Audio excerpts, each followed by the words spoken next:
Muy bien, chicos. Nuevamente estamos en una nueva edición de entrevista. No esperé que llegara más allá de la primera. Y ahora me encuentro con una amiga de la casa, con Jessica Sandoval. Ella es abogada de la Universidad de Chile y particularmente es especialista en Derecho de Familia. Con ella vamos a hablar acerca de un caso bastante interesante. ¿Cómo estás, Jess? ¿Cómo estás, Jessica? Bien, bien, ¿y tú cómo estás? Bien, bien, súper. Muy feliz por la lluvia y esas cosas, así que ha sido un buen día. Sí, sí, llovió harto hoy día. Sí, estuvo rica la lluvia, fue una lluvia de verdad. Y lo hizo una sureña. No importa. Sí, así que no, qué bueno que esté todo bien. Ya aparte terminando la semana, así que rico poder descansar un par de días después Sí. de arduas horas de trabajo. Necesario. Bueno, a Jessica le pedí si podíamos tener una conversación entre los dos acerca de un caso bastante interesante. Puesto que los titulares decían que un niño va a tener ahora dos mamás. Yes, por favor, hablemos del caso. Cuéntanos. Eh, Bueno, para comenzar, este es un caso que fue, una sentencia, digo, que fue dictada por la jueza titular del segundo juzgado de familia de Santiago. ¿Ya? Es una demanda de reclamación de filiación. ¿Qué Ujú, significa esto? La demandante demanda a la ujú. demandada para que reconozca al hijo que tienen en común. Ok. Ahora, ¿qué es lo interesante de este caso?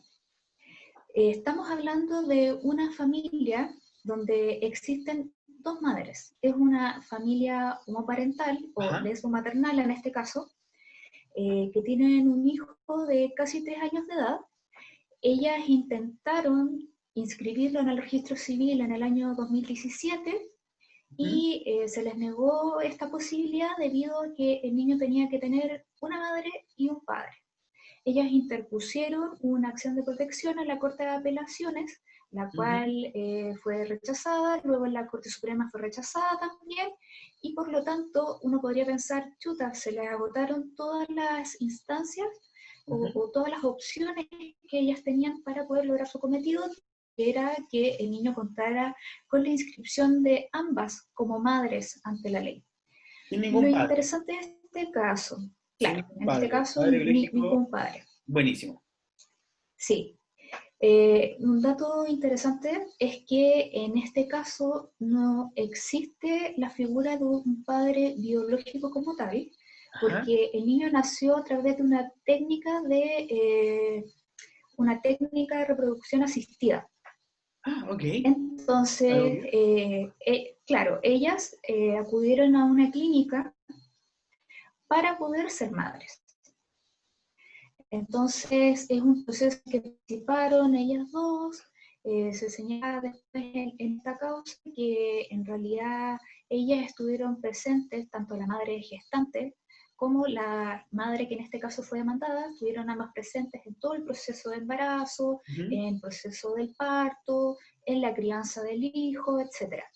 Bueno, como te iba diciendo, una vez rechazado este recurso en la sede de la Corte Suprema, uno podría pensar, oh, se acabaron las opciones, ya la máxima corte de nuestro país estableció que no había habido digamos, un atentado a los derechos fundamentales de estas personas al negárseles la posibilidad de inscribir a su hijo como hijo de ambas, Claro. pero el abogado representante, que es de la Fundación Iguales, Ujú, a mi juicio personal, ujú. hizo una movida jurídica brillante, que fue que la madre gestante y que por lo tanto se entiende por la ley, por el hecho de ella haber dado luz al hijo, se entiende como madre ante la ley, Ajá. ella demanda por reclamo de filiación a la otra madre para que reconozca al hijo. Entonces, ¿qué es lo interesante acá? Que si bien las dos madres estaban de acuerdo con que ambas querían ser inscritas en el registro civil como madres de este hijo, Ajá. acá se da una figura contenciosa, o sea, una madre demanda a la otra. Las dos presentan básicamente la misma prueba. Existe también peritajes tanto de psicólogos, trabajadores sociales, abogados. El niño, por supuesto, al ser un juicio de familia donde hay un niño involucrado, tuvo su propio representante, que es el ¿Ya? curador ad litem, que también emitió su opinión al respecto. También hubo un informe en Derecho del profesor Mauricio Tapia, hubo 2 peritajes de trabajadoras sociales y, en definitiva, todos llegaron a la conclusión de que tanto la madre demandante, que fue la madre gestante y la que está actualmente registrada como mamá de este niño en el registro civil, es tan madre como aquella que fue demandada. O ¿Por sea, qué? todas las Porque pruebas. el niño, todas las pruebas, claro, llegan a la conclusión de que este niño, de nombre Atilio, Ujú. cuenta con ambas figuras como figuras maternas, maternales. Su familia son ellas dos y las familias ampliadas tanto de la madre demandante como de la madre demandada. Mm, Ahora, si uno se pregunta ya, pero ¿qué importancia más allá de la inscripción en sí tiene esto? Esto es súper relevante porque el niño se estaba viendo privado de una serie de cosas que le benefician por el hecho de estar inscrito a nombre de ambas. Por ejemplo, si es que Tatita hablando atrás, ¿o alguna... no? Sí, estoy hablando atrás. Eso. Sí. Como te decía, El niño se veía el privado de estas niño, cosas. exacto. Y Ujú. de hecho, en la sentencia se señalan muchas de ellas. Tenemos, por ejemplo, el hecho de que el niño Atilio no podía ser beneficiario de, por ejemplo, algún seguro de vida o Oh, de ser carga del sistema de salud de Emma de Ramón, que era la ujú. madre demandada. Por ejemplo, la madre demandada podría haber tenido algún tipo de beneficio de sala cuna o de jardín infantil por su trabajo, y el niño tampoco podía acceder a esto. En el caso hipotético que tanto el niño como la madre demandante sufrieran un accidente, eh, Emma de Ramón, que es la madre demandada, solamente podría firmar los papeles digamos, para poder autorizar algún procedimiento médico respecto de la madre demandante, que es su conviviente civil. Eh, ellas acordaron, ellas suscribieron el acuerdo de unión civil, Ujú. entonces tienen esa calidad jurídica, esa calidad legal, digamos. Entonces, queda el niño en un problema, porque ¿qué pasa si muere o se enferma o quedaba en algún tipo de discapacidad la madre que estaba inscrita? Ni Emma de Ramón, que era la madre demandada, ni su familia podían hacer nada al respecto, o en el caso hipotético también de que las madres terminaran su vínculo Civil. sentimental, Ajá. claro, eh, a diferencia de lo que pasa en una pareja heterosexual, donde se pueden ver el tema del cuidado personal, los alimentos, la regulación directa y regular, en este caso en particular, Emma de Romón quedaba absolutamente fuera de toda posibilidad de poder siquiera pedirlo, porque no tiene ninguna calidad legal para ello. Wow, o sea, el niño al final iba a tener solamente a la madre gestora, cuando en la realidad práctica tenía dos madres. Claro, Esa era y su eso familia. es lo relevante finalmente de este caso. Eso es yo creo que es lo más importante de este caso, que tanto la jueza que dictó la sentencia como quienes participaron en la elaboración de la prueba para este caso, todos llegaron a la conclusión de que en realidad, en este caso, lo único que había que hacer era reconocer una realidad existente. Ok. El niño tiene dos madres. Por más que la ley haya dicho no, no se puede, o quizás alguno que otro sector del país puede decir no, el niño tiene que tener un padre y una madre, lo cierto es que Atilio tiene dos madres. Y el derecho tiene que estar también protegiendo esto, Y eso fue lo que hizo en este caso. Y bueno, más adelante vamos a hablar acerca de qué es lo que se entiende como familia, cuáles son las concepciones, pero a grandes rasgos esa es la sentencia, esa es su importancia, y por eso se habla de que se trata de una sentencia histórica, porque no solamente abrió las puertas para poder reconocer diversos tipos de familia en nuestro país, sino que también fue una decisión sumamente valiente por parte de la demandante, en este caso, la demandada, la jueza, el curador ad libitum, las peritos, etc. O sea, fue un esfuerzo conjunto, un esfuerzo serio para poder determinar qué era lo mejor para el niño. Claro. O sea, en gran resumen de este caso, comenzó con una familia lesboparental que al momento de inscribir a su hijo con dos madres, el registro civil se lo niega. Estas mujeres recurren de acción de protección, o mal llamado recurso de protección, que recordemos es una acción del derecho que se puede interponer ante las Cortes toda vez que un derecho fundamental se vea vulnerado, para que esta solución, para que se tomen todas las medidas para solucionar esto. Esto llega hasta la Corte Suprema, la Corte, la última instancia judicial en nuestro país, negándose la opción, para luego ser demandados en el Tribunal de Familia, la madre gestora a la madre que no fue gestora, para el reconocimiento de la maternidad de la madre que no era la gestora, y durante todo el proceso se demostró que en la realidad la familia de este niño estaba conformada por estas dos madres, sin ningún padre, sin ningún hombre en la gestación de este niño, y junto con el criterio de realidad también se toma el criterio de el bienestar del niño, porque ojo, Sí, el niño se ve desprotegido de muchas cosas que no debería porque estarlo, porque tiene la situación en la realidad para suplirlas. exacto. En este caso, tal como bien dices tú, Ujú. existió una serie de principios y de normas, tanto nacionales como internacionales, que fueron tomadas en cuenta para poder dictar esta sentencia. Uno de los principios más relevantes en el derecho de familias y en el derecho de infancias es el interés superior del niño. Claro, ahí El interés superior recordándole del niño, uh-huh, a las personas de que el derecho, las personas que están como alejadas del derecho tienen esa suerte, eh, no solo funciona por medio de la interpretación de leyes, también funciona por la aplicación de principios, y en especial toda vez de que los principios sirven para suplir normas o para dar una interpretación a las normas que ya tenemos vigentes. Entonces, claro, no, exacto. por favor explica lo que es el interés superior del niño, que es un principio que bastantes veces se escucha y que no tiene expertise. Sí, bueno, el principio de interés superior del niño Ujú.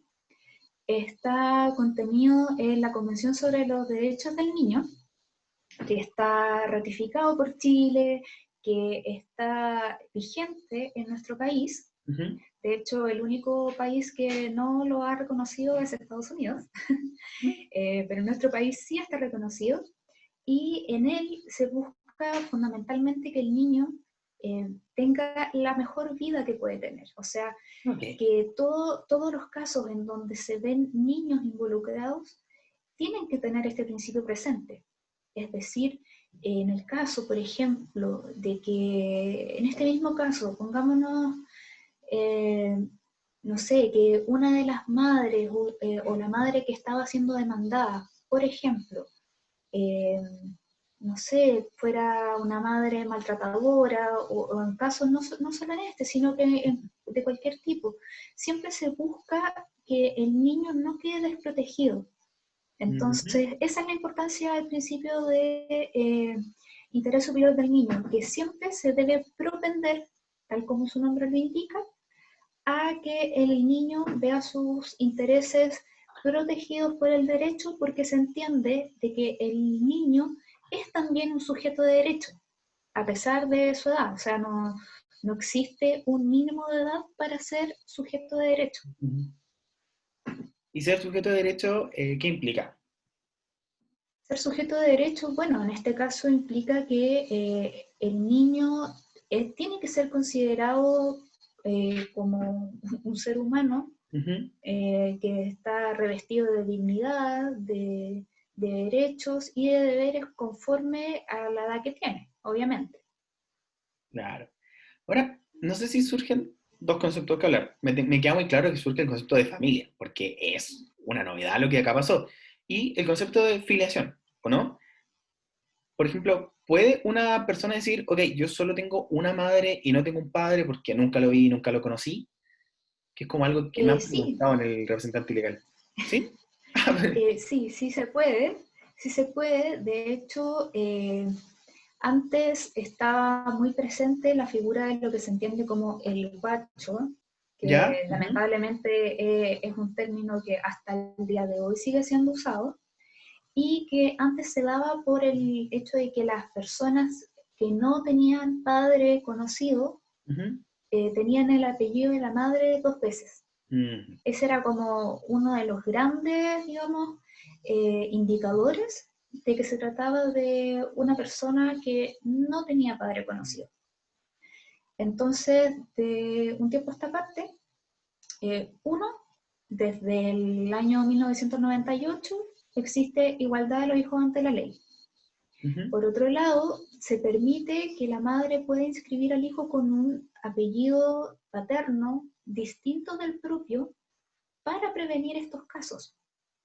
Mm. De hecho, el día miércoles estuve escuchando un congreso internacional Ujú. que organizó la Universidad de Chile, justamente de Derecho de Familias e Infancias, y se daba una conversación súper interesante sobre si un hijo podría eventualmente demandar a la madre, por ejemplo, en el caso de que la madre no quiera revelar el nombre del padre. Wow. Ok. Me Y gusta era la una película. discusión que a mí jamás se me había pasado por la cabeza, pero justamente se discutía porque decía, por un lado está el derecho del hijo a tener el derecho a la identidad, que también Ujú. está consagrado en la Convención sobre los Derechos del Niño. También podría hablarse de una eventual pérdida de chance, por ejemplo, del niño de poder acceder a ciertos colegios en donde se exige al día de hoy que no aceptan hijos de madres solteras, Ujú. también las oportunidades que pudo haber perdido de tener no, una mejor calidad de vida, porque a lo mejor el papá tenía mejor condición socioeconómica. Pues eso por un lado, y por el otro se hablaba como, ¿y qué pasa con el derecho de la madre a su privacidad?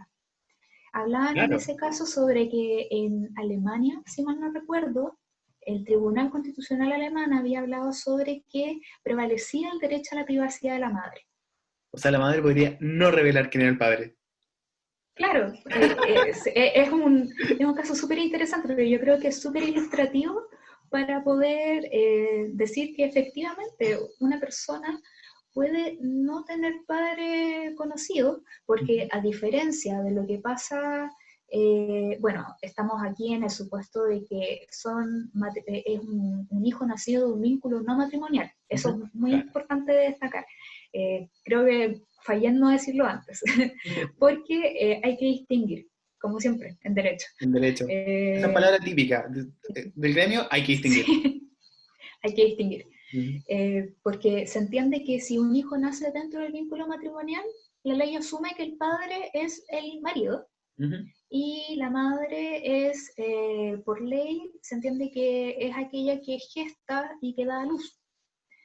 Pero en general los hijos que tienen padres no reconocidos es justamente porque son frutos de una relación no matrimonial. Mm.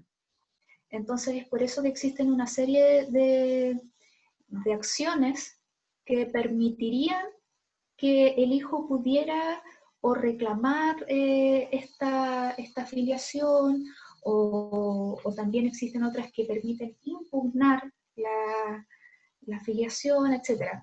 O sea, hay Decir, hartos tú no eres el mecanismos. padre. O tú no eres la madre.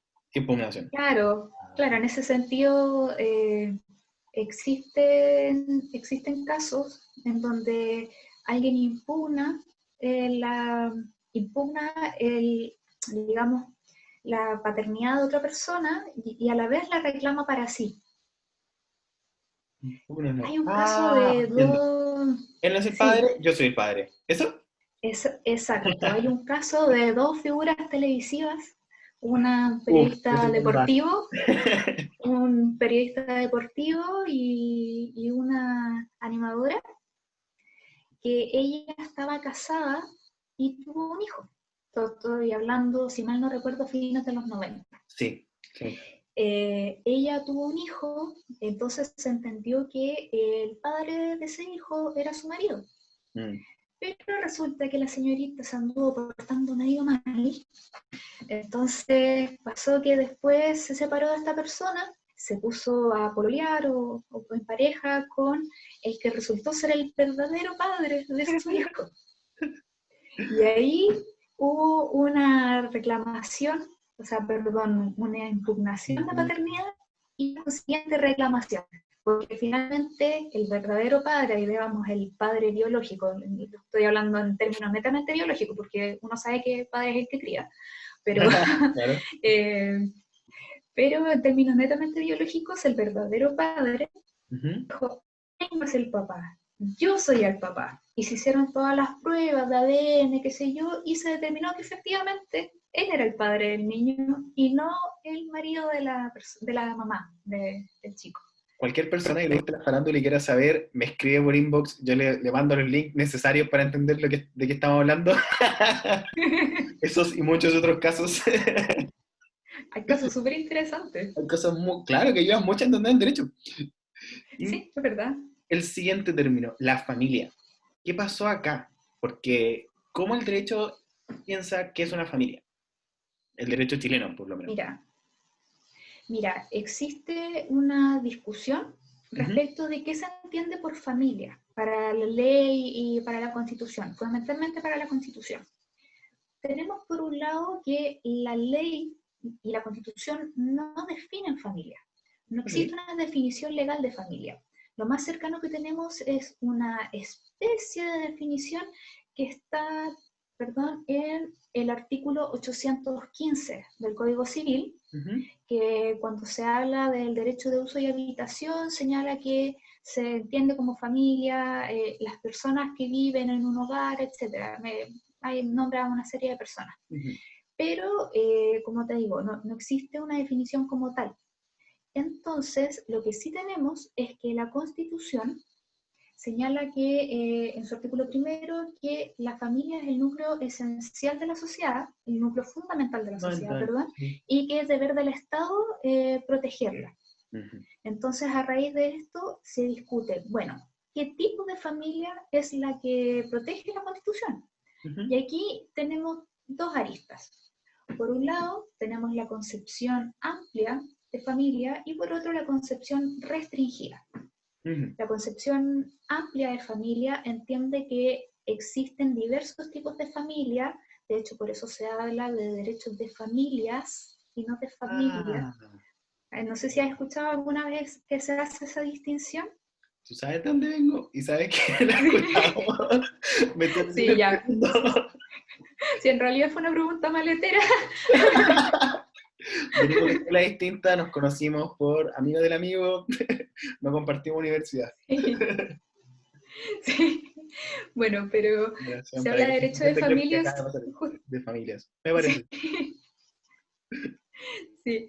Mira, bueno, la concepción amplia habla sobre que existen diversos tipos de familias y que por lo tanto la Constitución, como no hace la distinción y la ley tampoco, entonces se debe proteger a todo tipo de familia, es decir, a todo grupo que se cuida entre sí, que puede tener o no lazos de sanguinidad, digamos, estén o no casados. En este sentido, pareciera que la ley va también por este camino, porque, por ejemplo, cuando crea por ley el acuerdo de unión civil, Ujú. es justamente para proteger estas uniones en términos patrimoniales, etcétera. Entonces, uno tendría que decir, ya, ok, la ley está entendiendo que existen diversos tipos de familias. Yéndonos más atrás, pues todo es, si mal no recuerdo, del año 2013, Ujú. yéndonos más atrás, en 1998 se deroga la distinción entre los hijos. Antes de 1998 todavía existía lo que se entiende como hijos ilegítimos e hijos legítimos. Esa distinción se va. Desde ese entonces se considera por ley que todos los hijos son iguales ante la ley. De manera que los hijos no matrimoniales pasan a tener el mismo estatus que los hijos matrimoniales. Eso es otra muestra de que la ley aparentemente entiende que existen diversos tipos de familias. Ahora, si uno va al criterio de realidad, es evidente que existen diversos tipos de familias. O sea, nuestro país tiene familias que están compuestas por personas unidas en matrimonio, con o sin hijos, y eso se entiende como familia. También personas que han suscrito el acuerdo de unión civil también se entiende que conforman una familia. Así también una abuelita que se hace cargo de sus nietos o uno de ellos, es indudable que se entiende que son familia. Es una familia, claro. Exacto, entonces en realidad se dice como, si la Constitución nos distingue, en el fondo, como quiénes somos nosotros para distinguir. Eso es la concepción amplia de familia. La concepción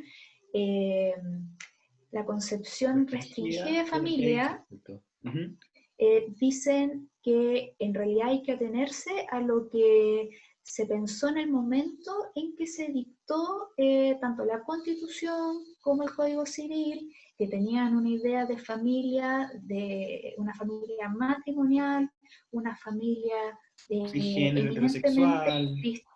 Claro, una familia de matrimonio heterosexual, que tenían como fin reproducirse y procrear, que tenían como fin cuidarse. Entonces, ellos ven que la familia es más bien un ente social que está muy de la mano con la concepción cristiana, católica, de lo que se entiende como familia. O más bien, sí, más bien cristiana, es más amplio. Pero en un sentido he escuchado que los que son de esa bancada han dicho, ok, la Constitución no define, el Código Civil da una especie de definición, pero no nos alcanza. Pero toda vez que la Constitución dice que la familia es el núcleo fundamental de la sociedad, este núcleo fundamental también se entiende como biológico. Por lo tanto, sí, no puede haber nacimiento de niños dentro de una familia, como sería el caso de 2 hombres, 2 mujeres, entonces no debería haber familia. Eso no es familia. Exacto, exacto. Mira, en este caso, un segundito. Sí. Que ahí al respecto también me suena mucho como, ok, entonces si es que uno quiere negar ese tipo de familia, esa visión, ¿qué pasaría con las personas que no pueden tener hijos por su propia cuenta, que necesitan métodos conceptivos mucho más invasivos? Exacto, esa es una de las tantas discusiones que se tiene al respecto, porque la concepción restringida de familia vendría a negar la realidad que existe, que es que hay matrimonios que no tienen hijos, ya sea por elección o porque simplemente por cosas biológicas no pueden procrear. Entonces, si esto lo conjugamos o lo concordamos con el artículo 19, número 2 de la Constitución, pareciera también ningún sentido, porque la ley, como te dije, por ejemplo, en el caso de los hijos, habla sobre que existe igualdad entre los hijos, y en términos más generales, la Constitución en el artículo 19, número 2 señala que existe igualdad de todos ante la ley. Entonces, no tiene mucho sentido que la misma norma, digamos, la misma carta fundamental que habla sobre que existe igualdad, en su primer artículo haga una distinción que a todas luces rompe ese derecho fundamental. No, a mí al menos no me hace mucho sentido. Es como hablar de la granja de los animales de Orwell cuando un momento los cerdos se vuelven como, spoiler, se toman la granja y se levantan de todos los demás animales, decir, bueno, todos somos iguales en naranja, pero algunos somos más iguales que otros, como que la Constitución en ese momento nunca lo dijo. Sería como, Exacto. esa es la reacción que Es que está teniendo. sería extraño. Lo que Sí. pasa es que quienes defienden una concepción restringida de familia hablan sobre que la intención de la Constitución y la intención de la ley fue justamente propender al fortalecimiento de la familia matrimonial, porque no tendría ningún sentido de que las normas jurídicas estuvieran fomentando uniones de hecho. O Mm, sea, dicen como no, eso no, el Código Civil, por ejemplo, en ninguna parte habla sobre que deba como propenderse a uniones de hecho, entonces, ¿qué sentido tendría que lo hiciera reconocerlas, claro. claro, entonces, bueno, hay una discusión a raíz de esta sentencia que estamos analizando. Ujú. Está, por ejemplo, la opinión del profesor Hernán Corral, que en este momento yo creo que es uno de los grandes representantes de esta corriente más restringida, y que de hecho puso el grito en el cielo y llamó poco menos que al desacato de esta sentencia por parte del registro civil. Tenemos por otro lado a otro tipo de profesores, como el profesor Mauricio Tapia, Ujú. quien fue además el que hizo el informe en Derecho para esta causa, quien claramente está por una posición más amplia de lo que se entiende como familia para el código y bueno, para... Claro. Ya, pues Jessica, muchas gracias. También a todos quien le haya parecido Jessica, ella colabora rotundamente con el equipo de la Universidad Antilegal, así que cualquier cosa que quieran que ella sea su abogada, en verdad se lo recomiendo, ahí me escriben y acordamos. Ok, Sí, muchas gracias por la entrevista, Mato. Y que bueno, pues hay que seguir con el representante legal. Hay otras cosas interesantes que se sí, pueden comentar. mientras conversamos se me ocurrían otros temas que debemos conversar, así que sí o sí esta va a ser Quedan la cosas en primera el tintero. de varias. Ok, Sí, ya, pues. nos vemos Jessica, nos vemos chicos. Nos vemos. Chao.